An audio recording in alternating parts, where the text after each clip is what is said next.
हाँ, तो देखिए जितने भी देखिए क्लास 10 के स्टूडेंट हैं, जो क्लास 10th में पढ़ते हैं, साइंस सब्जेक्ट है जिनके पास में, देखिए हमारा चैप्टर चल रहा है मेरा फर्स्ट। हमें देखिए केमिकल रिएक्शंस एंड इक्वेशंस, ठीक। तो इस चैप्टर की बात करते हैं, तो देखिए आज हमारी क्लास है, आज है लेक्चर 4। और ये जो लेक्चर है हमारा इस चैप्टर का लास्ट लेक्चर, ठीक है। लेक्चर 4 में हम देखते हैं हमें कहाँ पर एनसीईआरटी बची थी हमारी, मतलब कहाँ पर हमारा टॉपिक छूटे हुए थे। जहाँ हमारा टॉपिक छूटा है उस वाले टॉपिक को आज हम यहाँ से पढ़ेंगे, और हमारी आज जो है वो पूरा का पूरा चैप्टर जो है आज कंप्लीट हो जाएगा। देखिए, तो देखिए हम बात कर रहे हैं कोरोजन। अगर मैं कोरोजन की बात करता हूँ तो देखिए यहाँ पर तो मतलब होता है, देखिए संक्षार। संक्षार का मतलब होता है किसी चीज का खराब। तो कोरोजन का मतलब होता है किसी चीज का खराब। तो मतलब कोई चीज खराब हो रही है मेरी मेटल में, आप गौर से देख लीजिए। मान लीजिए ये मेरे पास एक लोहा है, और ये लोहे की बनी हुई एक आइटम है। ये आइटम किसका? लोहे का बना हुआ। अब इस लोहे के बने हुए इस आइटम को आप गौर से देखिए कि यहाँ पर जो लोहे का बना हुआ जो आइटम है, इस लोहे के बने हुए इस आइटम को आप ये देख सकते हो कि ये कैसे कैसे धीमे धीमे धीमे धीमे धीमे धीमे खराब हो रहा है। तो ये लोहा है, तो लोहे में जैसे यहाँ पर इसमें आसपास की जो एयर है, एयर में मौजूद होती है ऑक्सीजन।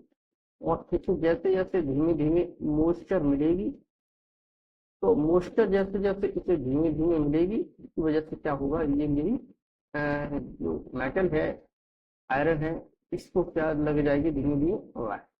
ठीक है। तो यहाँ पर हम ये कह सकते हैं कि ये रक्त जो है मेरा धीमे धीमे धीमे धीमे क्या कर रहा है, इस मेटल को खराब कर रहा है। ठीक है। तो पूर्वजन का मतलब है किसी भी चीज को खराब करना। तो यहाँ पर आप देखिए,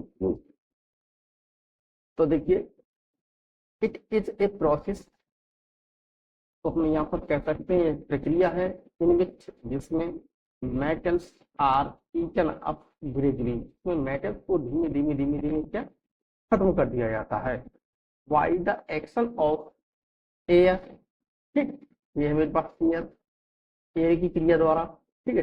इसके अलावा देखो मॉइस्चर होगी, और भी हो सकते हैं केमिकल्स। केमिकल्स में बहुत सारे ऐसे केमिकल्स होते हैं जिसकी वजह से क्या होता है, मेरा मेटल खराब हो जाता है। ठीक है। तो यहाँ पर क्या है, मेरा मेटल क्या हो रहा है, खराब, धीमे धीमे धीमे करके क्या हो जाता है, वो बिल्कुल खराब हो जाता है, खत्म कर दिया जाता है। ठीक। या हम ऐसे भी देखिए पढ़ सकते हैं, दीज आर सम फैक्टर्स। कुछ इस प्रकार के हम कह सकते हैं कि वे कुछ कारक होते हैं, जैसे कि मान लीजिए एयर, मॉइस्चर और केमिकल्स। केमिकल का मतलब कैसे, मान लीजिए ज्यादातर एसिड। इसके अलावा बिसाइड्स, इसके अतिरिक्त हम ये भी कह सकते हैं कि ऑक्सीजन। ठीक है।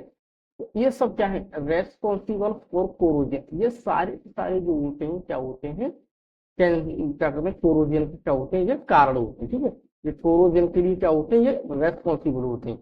तो विच ग्रेजुअली ईट्स अप मेटल, जो धीमे धीमे धीमे धीमे क्या कर देते हैं, मेटल्स को खराब कर देते। ठीक है। मेटल्स को क्या कर देते हैं, खराब कर देते। बट ऑक्सीडेशन ऑफ मेटल, लेकिन यहाँ पर देखिए मेरा जो मेटल खराब हो रहा है, मेरा देखिए मेटल एयर की वजह से, मॉइस्चर की वजह से, केमिकल्स की वजह से और ऑक्साइड की वजह से मेरा मेटल खराब हो रहा है। बट यहाँ पर सबसे ज्यादा जो एक काम है इस कोरोजन में खराब होने का, वो है बट ऑक्सीडेशन ऑफ मेटल। लेकिन मेटल का ऑक्सीडेशन, ठीक है, जो ऑक्सीजन की वजह से ज्यादा मेरा मेटल्स खराब हो, तो सबसे बड़ा क्या है, is one of the biggest contributor of corrosion. वो कोरोजन कर क्या है, वो कह सकते हैं सबसे बड़ा कोरोजन के लिए इसी का योगदान होता है। यानी हम ये कह सकते हैं कि मेरे मान लीजिए कोई भी चीज, तो मेरी पास मेटल्स पड़ा हुआ है, इस मेटल्स का सबसे बड़ा काम है खराब होना, के ड्यू टू द ऑक्सीडेशन। ठीक है। तो ऑक्सीडेशन की वजह से ये खराब होता है। ठीक है। तो कैसे खराब होता है, ड्यू टू द ऑक्सीडेशन। सबसे बड़ा काम है due to the oxidation. Oxidation की वजह से सबसे ज्यादा मेरा मेटल्स क्या हो रहा है, कोरोजन। ठीक है। बट अगर देखिए हम बात करते हैं oxidation of metal, oxidation of water is biggest contribution of corrosion. Corrosion में सबसे ज्यादा उसका महत्व है, तो हम ये कह सकते हैं सबसे ज्यादा योगदान है कोरोजन का, यानी कोरोजन का मतलब होता है संक्षारक। तो संक्षारक का मतलब कुछ ही खराब होना। सबसे ज्यादा खराब होने का मेरा कारण ये है कि उसका काम है रस्टिंग ऑफ आयरन, ठीक है। जैसे लोहे का जंग लगना, तो उसमें सबसे ज्यादा काम होता है मेरे पास ऑक्सीजन, ठीक है, ऑक्सीजन। तो मान लीजिए कोई मेरे पास मेटल है लोहे का, ठीक, और एयर के अंदर में ऑक्सीजन प्रेजेंट है, ठीक, और धीमे धीमे हमें वहां पर क्या मॉइस्चर भी मिल रही है, हमें क्या मिल रही है वहां पर मॉइस्चर, मॉइस्चर, ठीक। तो हम यहाँ पर ये कह सकते हैं कि ये ऑक्सीजन जो है ये सबसे ज्यादा कारण है, क्योंकि अब इससे क्या हो रही है, कोई चीज ऑक्सीडाइज हो रही है, ठीक। तो जिसकी वजह से क्या हो जाता है मेरा हाइड्रेटेड आयरन ऑक्साइड बन जाता है, इसकी वजह से क्या बन जाता है हाइड्रेटेड आयरन ऑक्साइड, ठीक, रस्ट बोलते हैं, ठीक है। तो इस प्रकार से हम ये कह सकते हैं ये रस्ट क्या है मेरा, ये रस्ट क्या है मेरा, एक कोरोजन का कारण है, ठीक। उसके अलावा देखिए हम यहाँ पर कह सकते हैं ब्लैक कोटिंग ऑन सिल्वर। तो सिल्वर का मतलब है कि जैसे मान लीजिए हमने कोई अंगूठी वगैरह ली हुई, चांदी की जो अंगूठी वगैरह होती है, तो हम देखते हैं चांदी की अंगूठी हम देखते हैं तो जब बन के आती है तब वो अच्छी है, चमक है, बहुत अच्छी है। बट समय के अनुसार देखते हो धीमे धीमे धीमे धीमे धीमे धीमे चांदी कैसी करनी पड़ने लगती है, काली पड़ने लगती है। तो जब चांदी काली पड़ रही है तो इसका मतलब ये है कि वो कहीं न कहीं पर क्या ऑक्सीडाइज हो रही है, अर्थात वो कहीं न कहीं ऑक्सीजन के साथ में क्या कर रही है, एक्शन कर रही है, और ब्लैक कोटिंग चढ़ रही है। तो इसका मतलब ये है कि कहीं न कहीं पर अब संक्षारण कोरोजन हुई, खराब हुई, ठीक है। इसी प्रकार से देखिए ग्रीन कोटिंग ऑन कॉपर के हम देखते हैं, मान लीजिए कॉपर की कोई भी बर्तन है, कोई भी कुछ है, तो कॉपर के उस बर्तन को देखते हो तो धीमे धीमे धीमे धीमे वो कॉपर का बर्तन कैसा, उसके ऊपर एक ग्रीन परत चढ़ जाती है, ठीक, उस पर क्या चढ़ जाती है, एक ग्रीन लेयर। तो ये जो ग्रीन लेयर है ये क्या है, ये एक धीमे धीमे धीमे धीमे धीमे धीमे अब ये क्या हो रहा है, ग्रीन लेयर क्या है, एक कोरोजन हो रहा है भैया, ठीक। तो क्या हो रहा है, कोरोजन। अब यहाँ पर देखिए बात ये आती है, किसी प्रकार से बात ये आती है कि आखिर में जो कोरोजन है हम उससे कैसे बच सकते हैं, कोरोजन से हम कैसे बच सकते हैं, इसके कुछ बचाव बताइए, ठीक है। तो देखिए प्रिवेंशन फ्रॉम कोरोजन, कोरोजन से जो हो रहा है इसके कुछ ना कुछ बचाव बताइए, कुछ प्रिवेंशन बताइए, ठीक है। तो हम देखिए ऐसे भी कर सकते हैं बाई पेंटिंग। मान लीजिए मेरे पास लोहे के मेरे पास दीवार है, लोहे का मेरे पास जो भी हो उपकरण है, तो मैट्रिक्स का लोहे का, तो मैं उसे बचाने का मेरे पास एक ये भी उपाय है कि मैं उसके ऊपर क्या पेंट कर दूँ, हम उसके ऊपर क्या कर देंगे, पेंट, ये दिख रहा है पेंट, तो हम उसके ऊपर क्या कर देंगे, पेंट। हमने खूब देखा लोगों को गाँव में करते हुए, तो लोग क्या करते हैं, पेंट करते हैं। तो पेंट ये होता है, ये एक प्रकार का, ये क्या है, एक प्रकार का मेरा एक ये केमिकल है। तो ये केमिकल को जब मैं इसके ऊपर चढ़ा दूंगा तो यहाँ पर मैं कह सकता हूँ जैसे मेरा इसके ऊपर केमिकल चढ़ गया, तो ऊपर से जो आने वाली एयर है उस एयर का क्या होगा, यहाँ पर कट ऑफ, यानी कि एयर, अब एयर अंदर नहीं जा सकती, क्योंकि उसके ऊपर क्या है, मेरे पास एक लेयर चढ़ी हुई है केमिकल की, यहाँ पर क्या चढ़ी हुई, लेयर, ठीक है। तो देखिए paint prevents iron articles from rusting. तो हम यहाँ पर कहेंगे पेंट मेरे पास एक इस प्रकार की चीज है जो कि लोहे के बने हुए जितने भी उपकरण होते हैं उनको आसानी से जंग लगने से क्या है वो बचाता है, या रस्टिंग से क्या करता है वो बचाता है। वैन पेंटेड जब उसके ऊपर पेंटेड किया जाता है, या वो जब वैन पेंटेड जब उसके ऊपर पेंट कर दिया जाता है, यानी एक तरह के ऊपर पेंट कर दिया जाता है, तो the contact of iron articles, तो मेरे पास जो लोहा होता है अंदर का उसका क्या हो जाता है, कॉन्टेक्ट क्या होता है, खत्म, उसका कॉन्टेक्ट क्या हो जाता है, खत्म, कट जाता है, ठीक है, कॉन्टेक्ट क्या होता है, कट जाता है, ठीक है, फ्रॉम मॉइस्चर एंड एयर। तो बाहर की जितनी भी देखिए ऑक्सीजन है, या जितनी भी देखिए एयर है, तो अब आकर के एयर केवल यहाँ पर ऊपर तक टकराती रहेगी, बट क्योंकि मैंने इसके ऊपर एक मोटी परत चढ़ा रखी है, लेयर चढ़ा रखी है, जिसकी वजह से लोहे के अंदर तक नहीं पहुंच पा रही, नहीं तो एयर पहुंच पाएगी ऑक्सीजन की, किसी भी प्रकार की जो मॉइस्चर वगैरह है यहाँ पर नहीं पहुंच रही है। तो जब मॉइस्चर नहीं पहुंचेगी तो काफी दिनों तक मेरा लोहा क्या है, सही बना रह पा रहा है, ठीक। उसके अलावा देखो दूसरा उपाय है बाई अप्लाइंग ग्रीस और ऑयल। तो हमने अक्सर देखे कि मेटल्स के बने हुए खास तौर पे बात करते हैं, ऐसे मेटल्स जिसमें कि लोहे है, तो हम ज्यादातर ये बात करते हैं इसके बने हुए कुछ इस प्रकार के आइटम्स होते हैं, जैसे मान लीजिए हमने सिलाई की मशीन देखी है, जैसे कि सिलाई की मशीन। तो सिलाई की मशीन में अक्सर हमने देखा है कि वो यूनिट होते हैं, अक्सर उसके अंदर वो क्या ऑयल करते रहते हैं। उसके अलावा देखो बहुत सारी देखो कैंची वगैरह होती हैं, तो इनके ऊपर अगर हम ऑयल से साफ करते रहेंगे, इसे किसी प्रकार से ऑयल से साफ करते रहेंगे, बार बार इसे ऑयल साफ करते रहेंगे, तो क्या है सुरक्षित रहेगी। तो इस प्रकार से वाले लोहे की बहुत सारी बेरिंग होती है, बेरिंग से देखिए बहुत सारी बेरिंग, इसमें अगर मैं किसी प्रकार का ग्रीस लगा, ठीक, यहाँ पर मैं इनमें किसी भी प्रकार का ग्रीस लगा दी, तो हम यहाँ पर ये कह सकते हैं बेरिंग खूब पानी चल जा रहे, बट इसके अंदर में अगर ग्रीस लगा है तो ये चीज डैमेज नहीं, तो ये चीज क्या होगी, डैमेज नहीं। तो हम यहाँ पर ये कह सकते हैं कि मैं मेटल्स को ग्रीस या ऑयल लगा करके ही मैं मेटल्स को बचा सकता हूँ काफी तरह। ठीक, उसके बाद देखिए आगे हम गैल्वेनाइजेशन कर सकते हैं। ठीक है, तो यहाँ पर हम ये देख रहे हैं कि गैल्वेनाइजेशन भी कर सकते हैं। सबसे पहले देखो बात आ रही है कि आखिर में ये गैल्वेनाइजेशन है क्या। तो गैल्वेनाइजेशन में क्या है, तो इसमें देखिए the process of depositing a thin layer of zinc metal on iron. तो मान लीजिए कि ये तो मेरे पास कोई भी मेटल की बनी हुई चीज है, ये सारी चीज मेटल्स की बनी है, तो ये सारी चीज आपको देखिए ये सारी चीज मेटल्स की बनी है, ठीक, मेटल्स की बनी है। तो इसके ऊपर मैं क्या करूंगा, इसके ऊपर एक थिन लेयर चढ़ा दूंगा, इसके ऊपर हम क्या चढ़ा देंगे, एक थिन लेयर। ठीक, थिन लेयर किसकी चढ़ा देंगे हम, जिंक मेटल की, जिंक मेटल की, हम जिंक मेटल की इसके ऊपर थिन लेयर चढ़ा देंगे। तो इस सारे बहुत सारे उपकरण ऐसे जिसके ऊपर मैं देखिए इन नट बोल्ट आप देख सकते हैं, और भी बहुत सारी चीज देखते हैं।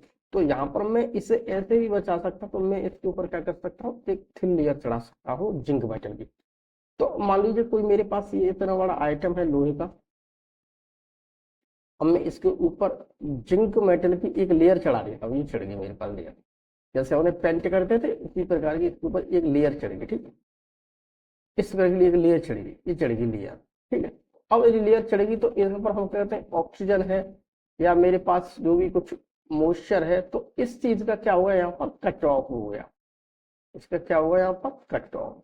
ठीक है, तो जिसकी वजह से एक जो मेरा अंदर वाला जो मेटल है वो क्या होता है, डैमेज होता है। ठीक है, तो the process of depositing a thin layer of zinc metal on iron, iron के ऊपर हम एक जिंक मेटल जो होता है उसकी हम लेयर को चढ़ा देते हैं, जिसकी वजह से क्या होता है, मेरा अंदर का लोहा खराब नहीं होता है।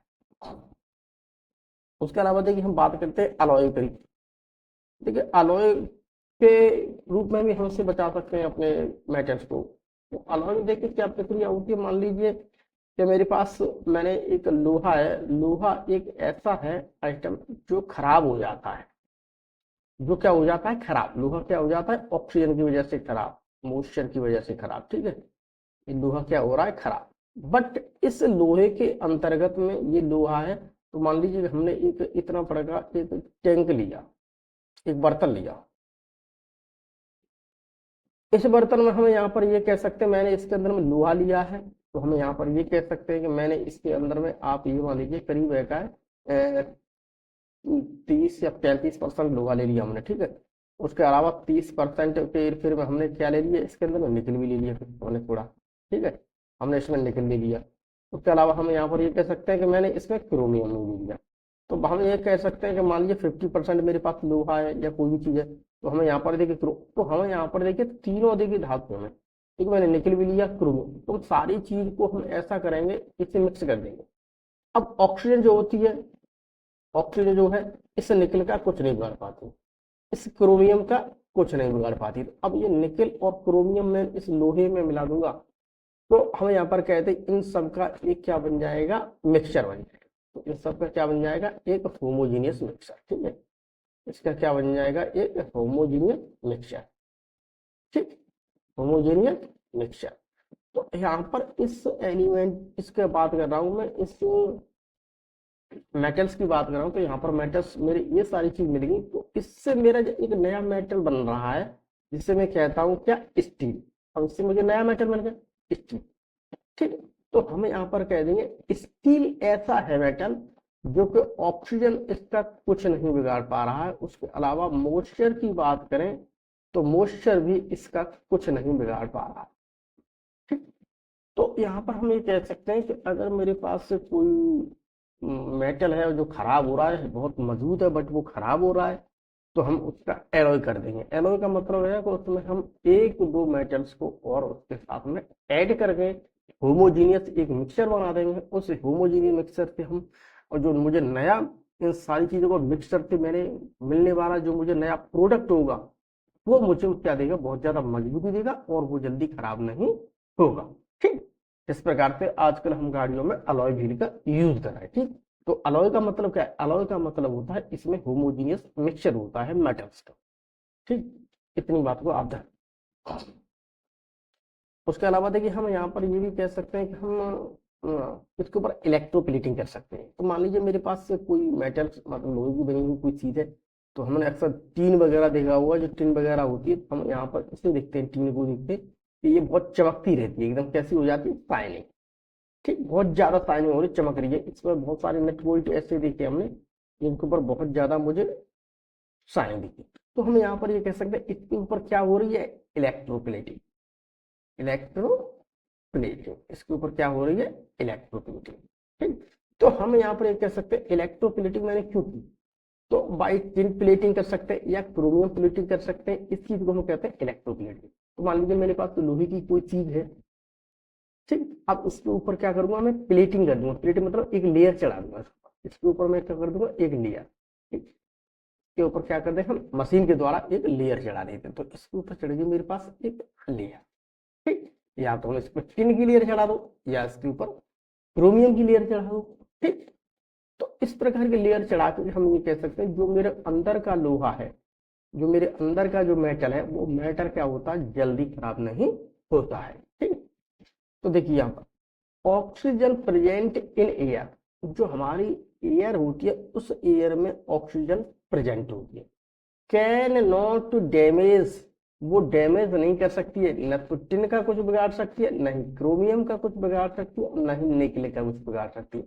तो ये इस प्रकार की चीजें, न तो इसका कुछ बिगाड़ सकती है, न क्रोमियम का कुछ बिगाड़ी, न निकल का। तो इस चीज का जब कुछ नहीं बिगाड़ पा रही, तो इसी चीज की मैं इसके ऊपर क्या करूंगा, एक लेयर चढ़ा दूंगा।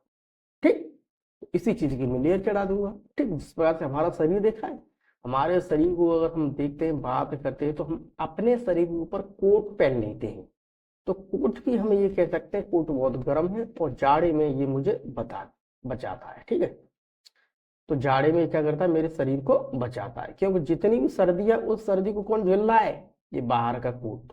ठीक, जिसकी वजह से क्या है, ये सर्दी अंदर नहीं जा पा रही है, क्योंकि यहाँ पर कट ऑफ हो रहा है। ठीक, सर्दी का कट ऑफ हो रहा है। ठीक, इसी प्रकार से कोई चीज अंदर नहीं पहुंच पा रही क्योंकि उसका कट ऑफ हो जाता है। अब देखिए थोड़ा हम रेंसिडिटी को समझ लेते हैं। अगर मैं रेंसिडिटी की बात करें, रेंसिडिटी की बात करें तो हम यहाँ पर ये कह सकते हैं द प्रोसेस ऑफ ऑक्सीडेशन। तो ये भी एक ऑक्सीडेशन की ही प्रक्रिया है, लेकिन बात करते हैं ऑफ फैट्स एंड ऑयल्स। यहाँ पर फैट्स और जो ऑयल्स है उस चीज का क्या हो रहा है, ऑक्सीडेशन हो रहा है। तो मान लीजिए कोई भी मेरे पास फूड आइटम है, मेरे पास ये है एक फूड आइटम।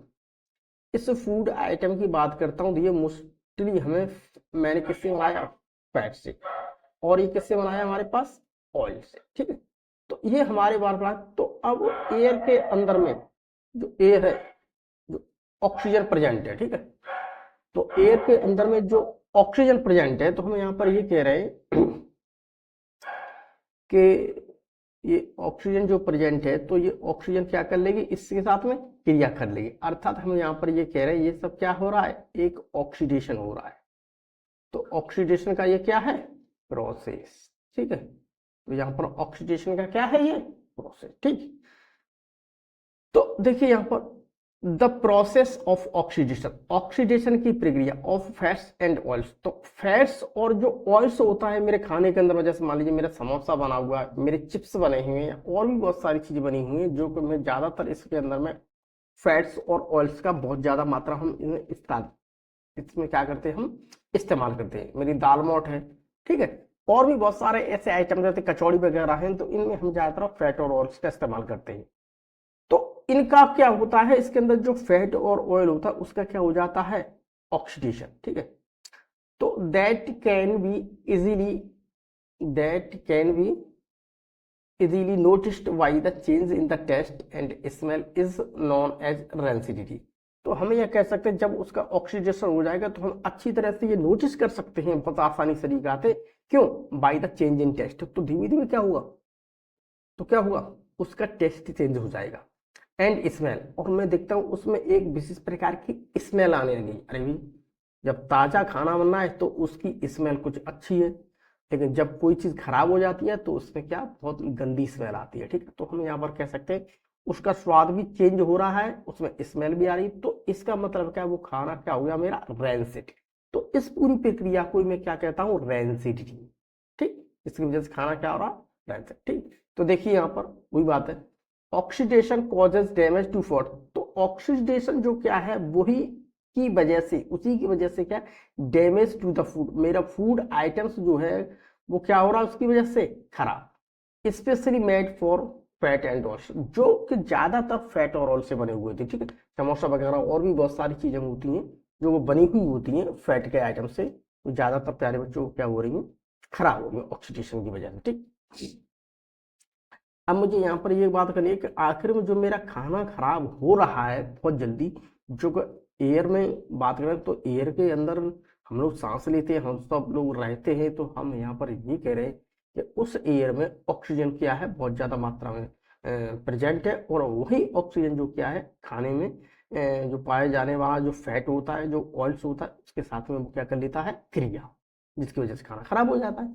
अब इसे बचा कैसे सकते हैं, तो मेथड्स टू प्रिवेंट रेंसिडिटी, आखिर में ये जो रेंसिडिटी है इस रेंसिडिटी को हम किस प्रकार से बचाव कर सकते हैं जिसकी वजह से मेरा खाना खराब हो, जल्दी खराब हो।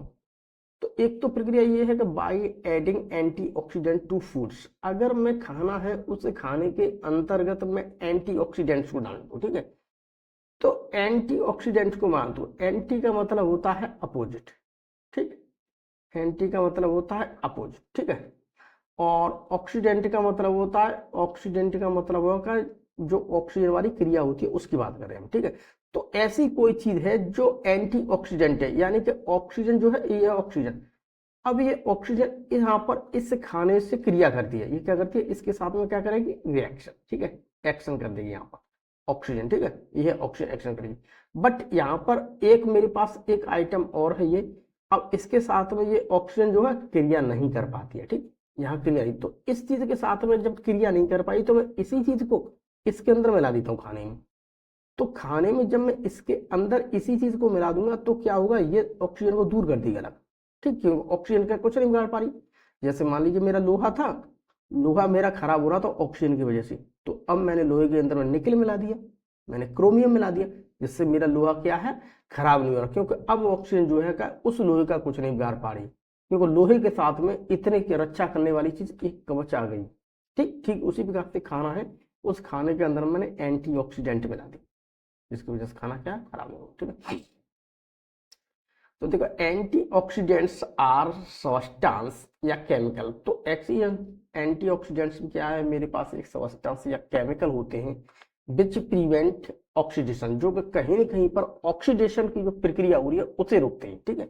तो अगर मैं एंटीऑक्सीडेंट मिला दूंगा इस खाने के अंदर में, एंटीऑक्सीडेंट, कुछ एंटीऑक्सीडेंट मतलब क्या, एक तरह का मेरा केमिकल या सब्सटेंस मैंने मिला दिया, तो अब ऑक्सीजन जो है, अब ऑक्सीजन इसका कुछ नहीं बिगाड़े, ठीक।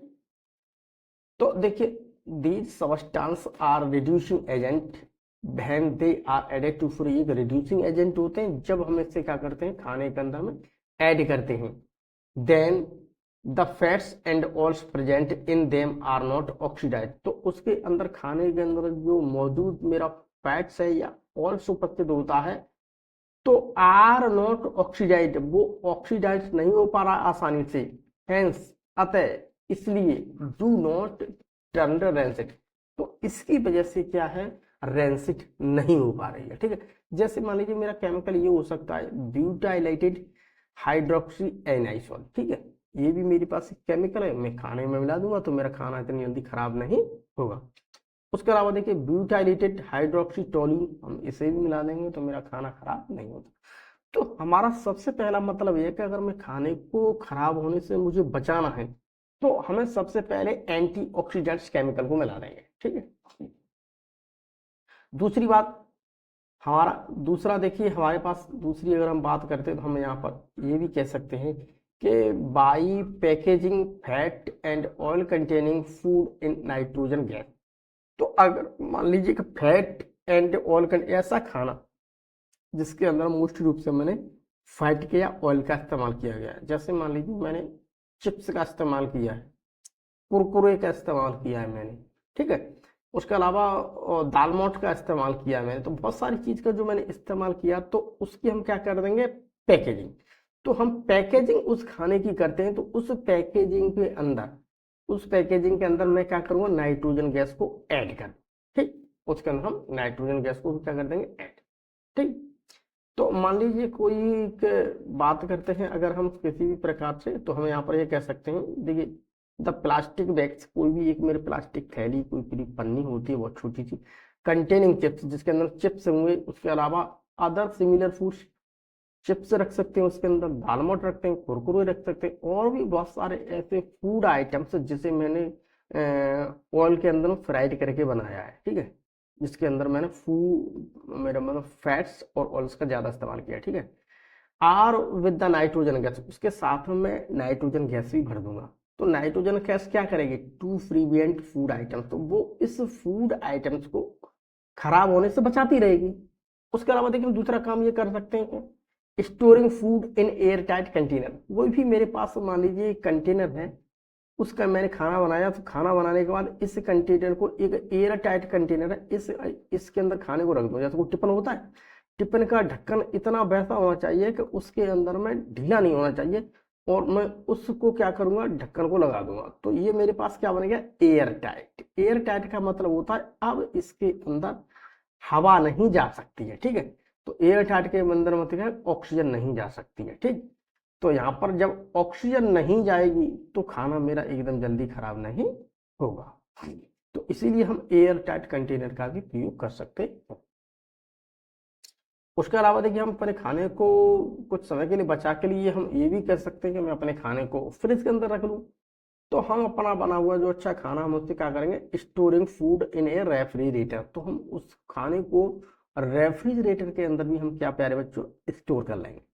तो देखिए, व्हेन द फूड केप्ट, जब कोई खाना इन ए रेफ्रिजरेटर, किसी रेफ्रिजरेटर में रखा जाता है, तो देखिए क्या लिखा है इसमें, the oxidation of fats and oils. तो फैट और ऑयल, जो खाने के अंदर मैंने सब्जी का इस्तेमाल किया है, जो सब्जी है उस सब्जी के अंदर में मैंने तेल का इस्तेमाल किया, मैं फैट का इस्तेमाल किया। फैट का मतलब कि मान लीजिए मैंने डालडा का इस्तेमाल किया, मैंने घी का इस्तेमाल किया, ठीक है। ऑयल्स का मतलब मैंने मस्टर्ड तेल का इस्तेमाल किया, मैंने तिल के तेल का इस्तेमाल किया है, और भी, ठीक, ये सारी चीज ऑयल्स में आती है। फैट में वो चीज आती है जो आसानी से जम जाती है, ठीक है। तो उसका ऑक्सीडेशन नहीं हो पाता है, तो इन इट इज स्लोड, तो उसका जो ऑक्सीडेशन हो रहा है, जो फ्रिज के अंदर रख दूंगा, तो ऑक्सीडेशन का क्या हो रहा है, स्लो डाउन, बहुत धीमे धीमे हो रहा है, due to the low temperature. क्यों, क्योंकि अगर मैं फ्रिज की बात करता हूँ, जैसे हम फ्रिज को लगाते हैं तो फ्रिज कैसा हो जाता है, एकदम कोल्ड अंदर से, ठीक। तो कोल्ड का मतलब ये है कि यहाँ पर क्या है, इसका लो टेम्परेचर। तो लो टेम्परेचर होने की वजह से क्या है, मेरा खाना कुछ समय के लिए बचा रहता है, अर्थात वो खराब नहीं होता है। अब देखिए कुछ,